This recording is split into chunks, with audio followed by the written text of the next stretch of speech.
वो हमारी लाइन के पैरेलल हो गया, जो हमें लाइन निकालनी है। ये बात समझ में आती है? ठीक है, इसको आप V1 क्रॉस V2 मान लीजिए और ये लाइन मान लीजिए जो हमें फाइंड आउट करनी है। तो हेलो एवरीवन, तो जैसा कि पिछले वीडियो के अंदर हम डिस्कस कर चुके हैं, इक्वेशन ऑफ अ लाइन को तीन अलग-अलग तरीकों से हम रिप्रेजेंट कर सकते हैं। एक ऐसी लाइन जो कि पास कर रही है एक पॉइंट A से और पैरेलल है किसी वेक्टर B के। आज हम डिस्कस करेंगे fourth and fifth very important types, जो कि एनसीईआरटी में ज्यादा डिटेल में नहीं है। इनफैक्ट फोर्थ टाइप को समरी में तो बता रखा है, लेकिन इसके ऊपर कोई क्वेश्चन नहीं है एनसीईआरटी में। And then fifth the most important one, जिसके ऊपर इनफैक्ट लेटेस्ट सैंपल पेपर जो 25 का है उसमें एक क्वेश्चन भी पूछा गया है, बल्कि 23 में एक 5 मार्क्स का क्वेश्चन भी आया था बोर्ड के अंदर, वो भी जरूर डिस्कस करेंगे। जी हाँ, तो फोर्थ टाइप है लाइन पासिंग थ्रू 2 पॉइंट्स। यानी अब हम बात करने जा रहे हैं एक ऐसी लाइन की इक्वेशन निकालने की जो कि पास कर रही है लेट्स से एक पॉइंट A से जिसका पोजीशन वेक्टर A वेक्टर है और दूसरा एक पॉइंट B है जिसका पोजीशन वेक्टर से B वेक्टर है। अब यहाँ पर हमें कोई पैरेलल वेक्टर नहीं दे रखा है, तो ऐसे कंडीशन में हम इक्वेशन ऑफ लाइन कैसे निकालेंगे? आपको ये डायरेक्टली याद रखना है that R will be equal to A plus lambda times वहां पर B होता था, यहाँ पर ध्यान दीजिए B माइनस A वेक्टर हो जाएगा। अब ये B और वो वाला B अलग अलग है, ठीक है। ये B एक पॉइंट का पोजीशन वेक्टर है, वो पैरेलल वेक्टर B की बात नहीं कर रहे हैं। याद रखने के लिए, समझने के लिए, सी डेरिवेशन में नहीं जा रहे हैं, बट कॉन्सेप्ट बड़े आसान तरीके से आप इसको याद रख सकते हैं। जैसे हमने पहली टाइप में पढ़ा कि R equals to A plus lambda B में B वेक्टर वो होता था जिसके पैरेलल ये वाली लाइन होती थी। अब B माइनस A वेक्टर वो हो गया जिसके ये पैरेलल या फिर कहें कोलिनियर है। इसको मैं ऐसा कह सकता हूं ना कि अगर मैं AB वेक्टर को उठा करके यहां रख दूं, लेट्स से AB वेक्टर अगर बना दिया हमने इसके ऊपर दो पॉइंट्स को ज्वाइन करके, तो ये तो फ्री वेक्टर है। इसको मैं उठाकर यहां ले जाऊं तो ये मेरा पैरेलल वेक्टर ही तो हो जाएगा इस लाइन के। तो इस AB वेक्टर को मैं कैसे लिख सकता हूं? B minus A। कॉन्सेप्ट समझ में आ रहा है? तो आपको ये याद रखना है कि this is the vector form of the line passing through 2 points. अब इसी को अगर मैं कार्टेशियन फॉर्म में कन्वर्ट करना चाहूं तो उसके लिए मान लीजिए मुझे A पॉइंट के कोऑर्डिनेट्स दे रखे हैं x1 y1 z1 और B पॉइंट के कोऑर्डिनेट्स दे रखे हैं x2 y2 z2, ठीक है। और कोई भी एक पॉइंट P ले लिया इसके ऊपर जिसके कोऑर्डिनेट्स हैं x y z, तो मैं डायरेक्टली यहाँ पर मैं लिख सकता हूँ, वहां पर x माइनस x1 लिखते थे न्यूमरेटर में, वही लिख रहा हूँ, और इधर न्यूमरेटर में y माइनस y1 लिखते थे, यहाँ पर z माइनस z1 होता था, और नीचे a b c यानी direction ratios of the vector parallel to this line यानी b वेक्टर के डायरेक्शन रेशियोज दिखते थे। यहाँ पर क्योंकि मैंने बताया हम ए बी वेक्टर के पैरेलल लेके चल रहे हैं इस लाइन को, तो ए बी वेक्टर के पोजीशन वेक्टर्स क्या हो जाएंगे? x2 minus x1 y2 minus y1 z2 minus z1। बिल्कुल उन्हीं से ही हम यहाँ पर इनको ए बी सी को रिप्लेस कर देंगे और ये हमारे लिए बन जाएगी equation of the line passing through 2 points in cartesian form. Clear है जी ये? ओके। अब आप देखिए इसको बड़े आसान तरीके से हम समझ सकते हैं। मान लीजिए मैं कोई भी दो पॉइंट्स ले लेता हूँ एट रैंडम, से 3 माइनस 2 से 7, और एक बी पॉइंट दे दिया हमारे पास से 1 2 3। अब मुझे इक्वेशन ऑफ अ लाइन निकालनी है जो कि पास कर रही है इन दोनों पॉइंट से। तो मैं डायरेक्टली क्या करूंगा इसके अंदर, इसको तो मैं ले लूंगा ए वेक्टर। तो हमारे पास ए वेक्टर कितना आ जाएगा? It will be 3i minus 2j plus 7k, and b vector will be i plus 2j plus 3k।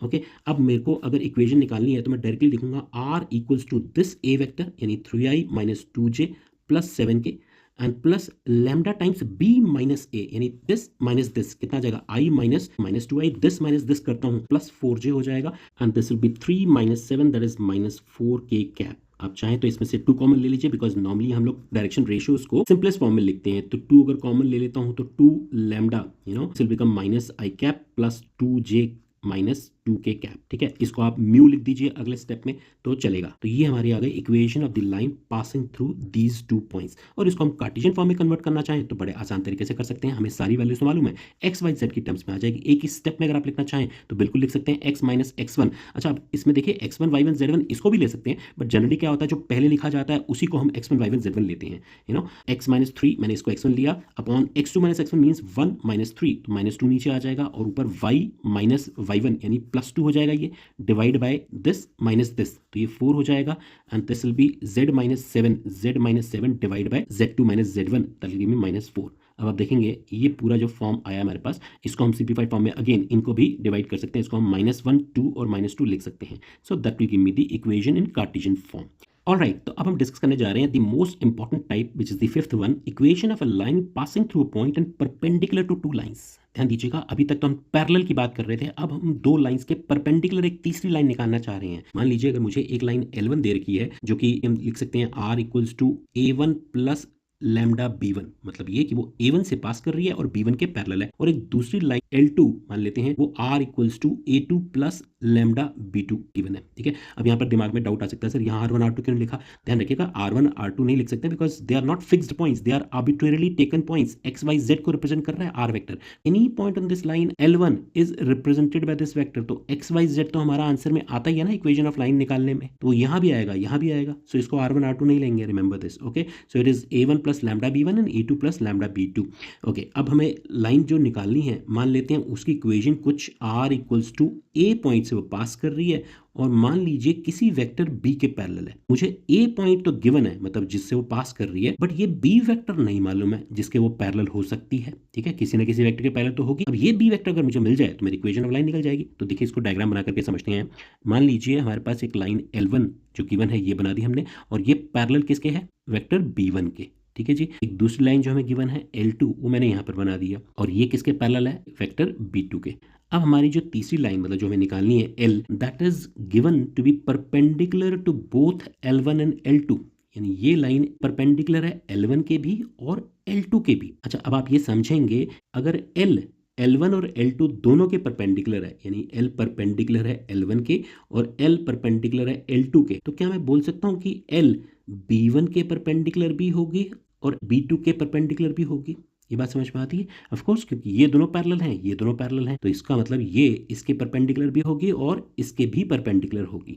अच्छा, अब आप ध्यान दीजिए, यहाँ पर अगर मैं B1 क्रॉस B2 की बात करूँ तो क्या दिमाग में आता है? That B1 cross B2 will be a vector which is perpendicular to both B1 and B2।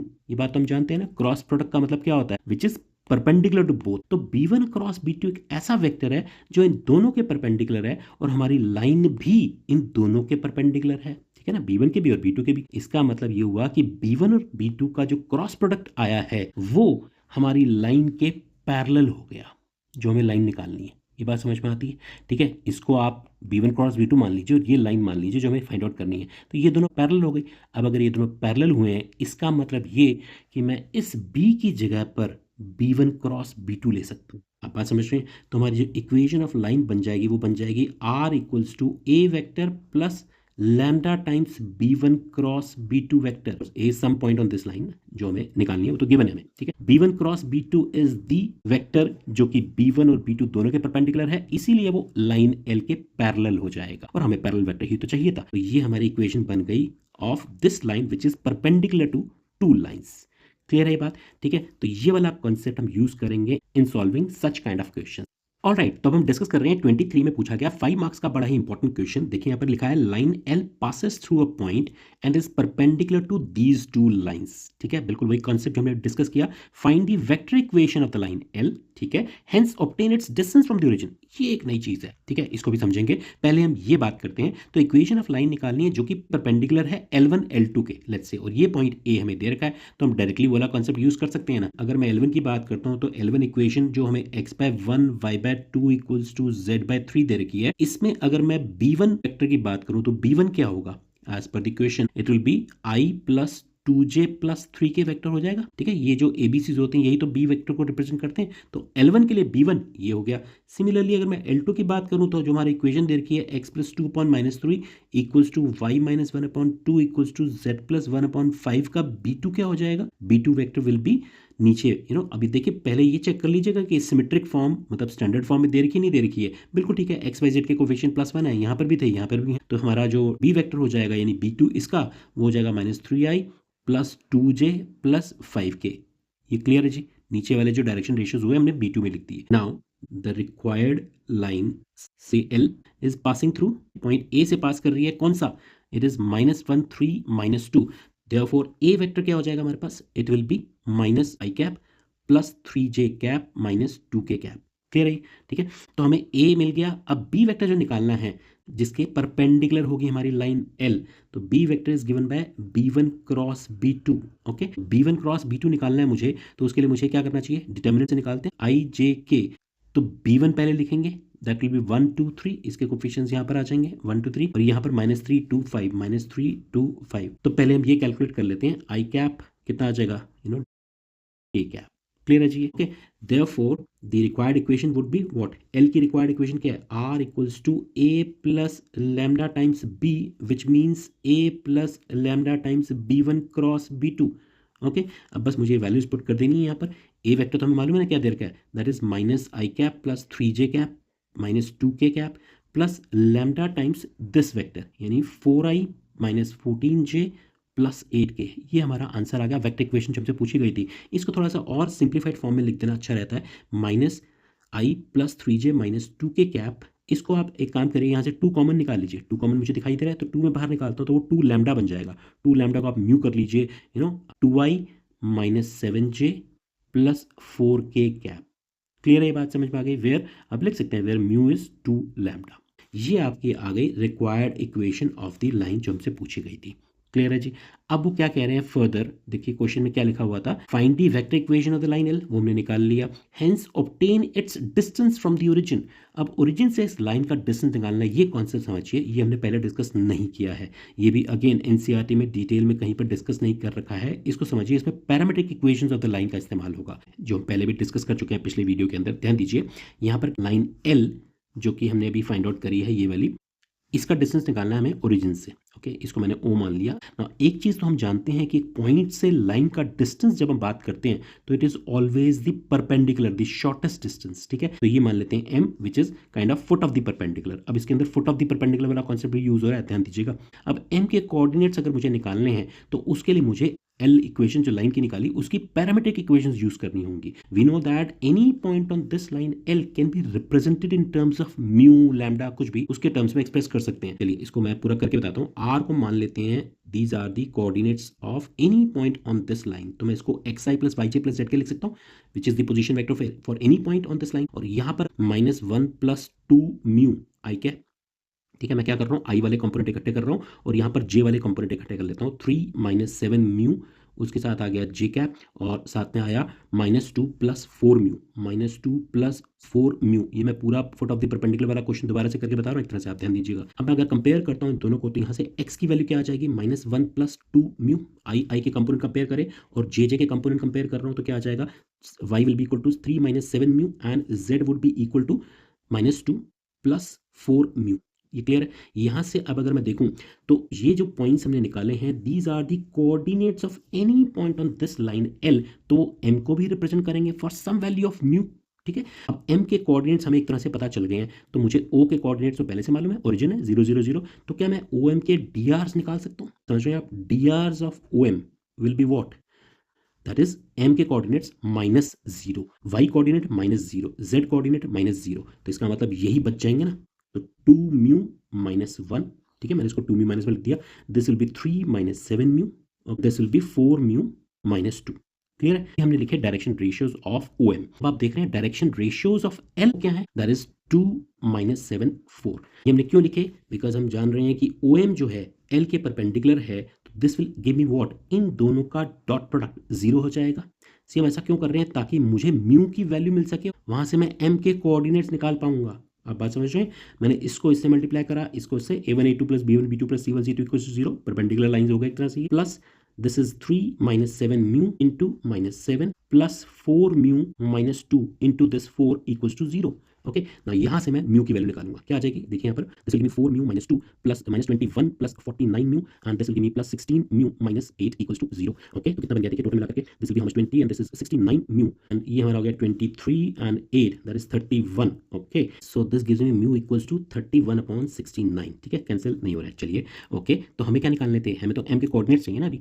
Coordinates of M will be what, this is 2 mu -1 3 -7 mu, यही तो कोऑर्डिनेट्स है हमारे पास एक्चुअली में, बिकॉज ओ तो वैसे ही 0 0 था, तो हमारे यही कोऑर्डिनेट्स जो x y z के लिखे, इसमें म्यू की वैल्यू पुट कर दीजिए। So it will become what, 2 mu -1 means 2 into 31 divided by 69 minus 1, एक x coordinate, y coordinate will be 7 into 31/69 minus and plus 3। Okay, 3 minus this, clear है? And z coordinate will be -2 plus 4 mu, यानी कि 4 into 31/69 minus 2। इसको थोड़ा हम simplify कर लेंगे, clear है जी? इसका क्या आ जाएगा, देखिए यहाँ पर कैलकुलेट करने के बाद this will give me how much, this is 30 62 minus 69 divided by 69, मैं ले रहा हूं। Okay, and this will give me how much, ये कुछ कैंसिल हो रहा है, बिल्कुल भी नहीं हो रहा है। ओके, तो ये बन जाएगा जी आपका 217 माइनस प्लस ये आ जाएगा आपका 7 21 210 यानी 207/69 and this will give me how much, 124 minus this will be 140 यानी 138 divided by 69। okay, so -7/69 and this will give me -10/69 and this will be how much, -14/69। Good है जी। ये हमारे एम के कोऑर्डिनेट्स निकले। हमारा ऑब्जेक्टिव क्या था? Find the distance from the origin, यानी ओ एम निकालना है अभी हमें, ठीक है। तो ओ एम क्या होगा? O M would be under the root this minus zero, this minus zero तो यही रखेंगे ना हम, तो x square plus y square plus z square under the root, यही तो आ जाएगा। तो आप चाहें तो 69 का होल स्क्वायर तो वैसे ही बाहर आ जाएगा, तो इसको तो 1/69 कर लीजिए, उसका स्क्वायर करने में टाइम मत लगाइएगा। तो ये हो गया 49 plus 100 plus 196 and this is under the root. ये बन जाएगा हमारा 1/69 अंडर द रूट। ये कितना हो जाएगा टोटल? 196 49 यानी 200 345, ठीक है जी, 5 की कमी है, ठीक है। ओके, इसको फर्दर सिंपलीफाई कर सकते हैं, 5 से डिवाइड हो जाएगा, 5 इंटू कितना आएगा? 69 आएगा, बहुत बढ़िया, अपॉन 69 यहाँ पर है, ठीक है। तो आप इसको चाहें तो 5/69 अंडर रूट लिख दीजिए। इतने यूनिट्स हमारा डिस्टेंस आ गया फ्रॉम दी ओरिजिन, ये हमसे पूछा गया था।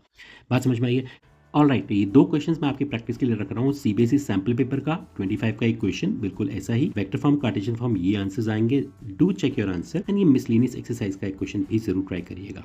तो मिलते हैं अगले वीडियो में एक नए बेहतरीन concept, image of the point with respect to line के साथ। Till then you take care, bye bye.